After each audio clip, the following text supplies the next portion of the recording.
Magandang gabi po sa lahat. Salamat po, Pastora, sa pagkakataon na mag-share ng devotion sa inyong lahat. Nandito ko lang po ginawa sa Hong Kong. Ang topic po natin ngayong gabi ay sa Romans 16, the last chapter ng Epistle to the Romans sa New Testament of Christian Bible na isinulat ni Paul sa mga apostol noong nasa Corinth pa siya, mid-50s, Anno Domini, sa tulong ng kanyang sekretaryong si Tertius. At mayroon siyang dinagdag sa kanyang greetings. Sabi niya sa pagbati sa mga tao, kung babasahin ko pa kasi ito, masyado na kasing mahaba. Pero, babasahin ko pa rin kahit na masyado ng mahaba. Ang sabi dito sa verse 1, tinagubilin ko sa inyo ang ating kapatid na si Phoebe na isang tagapaglingkod ng iglesia sa Cenchrea. Tanggapin niyo siya alang-alang sa Panginoon gaya ng nararapat gawin sa mga hinirang ng Diyos. Tulungan ninyo siya sa anumang pangailangan niya sapagkat marami siyang natulungan at ako isa sa mga yun. Ikumusta niyo ako kina Priscilla at Aquila sa mga kamanggagawa ko kay Kristo Jesus. Verse 4, itinaya nila ang kanilang sarili sa panganib upang iligtas ang kanilang buhay at hindi lamang nga po ang nagpapasalamat sa kanila pati na rin lahat ng iglesia ng mga Hentel. Verse 5, ikumusta rin ninyo ako sa iglesyang nagtitipon sa kanilang bahay. Ipabot din ninyo sa aking pangumusta sa mga kong kaibigan. Si Pinito na siyang unang sumampalatay kay Kristo doon sa Asia. Verse 6, ikumusta ninyo ako kay Maria na matyagang naglilingkod para sa inyo. Ikumusta niya ako sa mga kababayan kong sila Andronico at Junia na nakasama ko sa bilangguan. Sila'y kilala ng mga apostol at naunang naging Kristiyano kaysa sa akin. Ikumusta niyo kay Ampliato na aking minahal sa Panginoon, kay Urban na kamanggagawa natin kay Kristo at sa mahal kong kaibigang si Stakis. Ikumusta din niya ako kay Apeles na subok ang katapatan kay Kristo sa pamilya ni Aristobulo. Verse 11, sa kababayan kong si Herode at sa mga kapatid sa Panginoon sa sambahayan ni Narciso. Verse 12, gayon din kina Trifina at Trifosa na mga paglilingkod ng Panginoon at sa mahal kong kaibigang si Priscilla na marami nang nagawa para sa Panginoon. Binabati ko rin si Ropo na magiting na lingkod ng Panginoon at ang kanyang ina na para ko na rin ina. Verse 14, gayon din sina Asincrito, Flegonte, Hermes, Patrobas, Herma at sa mga kapatid na kasama nila. Binabati ko rin sina Filologo, Julianero at ang kanyang kapatid na babae, gayon din si Olimpas at ang lahat ng kapatid na kasama nila. Magbatian kayo bilang magkakapatid na nagmamahalan. Binabati kayo ng lahat ng mga iglesia ni Kristo.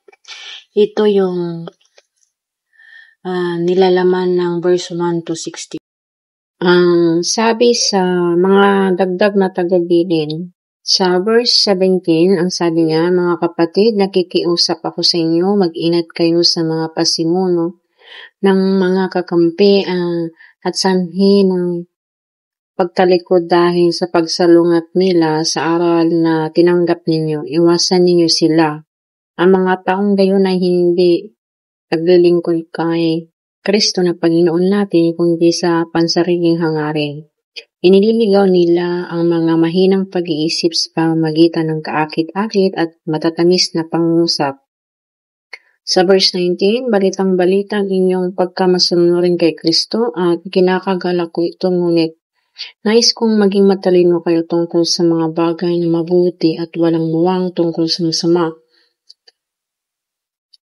So, paano natin i-apply sa buhay natin sa 17 to 19? Kailangan po natin na let us always practice kung ano ang maganda At huwag po natin i-entertain kung ano man ang masasama. Kasi all works of the enemy will crush. Kailangan po natin na kung ano man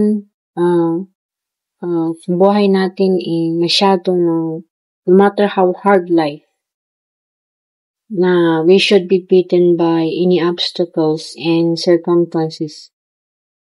Ang grasya pa rin ng Panginoon ang nasa sa atin, at ang Panginoon ang tutulong po sa atin. Walang ibang tutulong sa atin kundi ang Panginoon. Sa Romans 16 ay kailangan niyo po na i-encourage lahat ng mga believers sa room, sa mga iba't ibang klase ng mga churches. At may 29 na tao at ang karamihan ay 16 na babae. So, paano natin i-apply sa buhay natin? Considering sa situation dito sa Hong Kong Church, na iba't ibang mga pinanggagalingang lugar at iba't iba din ang mga ringing or kinalakihan. Iba't iba din ang mga level ng spirituality. Hindi lahat at matured na spiritually. We must be attentive and intentional in honor fellow believers because that is a pleasing to God. So, no matter how hard life, we should be beaten by any obstacles and circumstances. The grace of God will be with us and He will help us. Ito ang mga babala na dapat maging careful at maging watchful sa mga bagay na posibleng magdulot ng division sa loob ng iglesia. God is able to bring peace. Siya ang ating peacemaker at kaya niyang kontrolin ang mga bagay dito sa mundo. Remember na ang church natin needs your help. Hindi lang sa pastor, pati ikaw. And we need everyone. Malalaki ang magagawa mo sa loob ng church. Hanggang dito na lang po. Sana ay may napulutan tayong aral dito sa Romans 16. Magandang gabi po sa ating lahat.